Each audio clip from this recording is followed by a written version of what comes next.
Здравейте хора, аз съм Пълномир Пламен Острадев, както знаете от името на моя канал. Сега искам да ви кажа нещо, че много хора смятат момчетата, че са отвратителни, обаче това изобщо не е вярно, защото са много яки.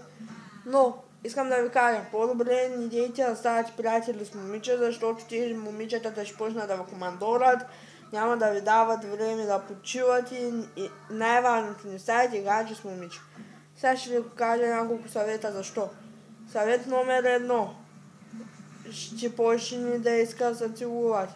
Съвет номер 2. Ще иска да й купувате неща. Съвет номер 3. Ще се държи като ткачена. Така, и също още, ако искате да стоите сами у вас и да изкучаете, се обадите на някой приятел и го извикайте да дойде да играе. И се надявам това много да ви хареса, защото моя канал от преди няколко седмици се направих само един клип на Кеча и днеска за първи път правя втория си клип. Така че довиждане!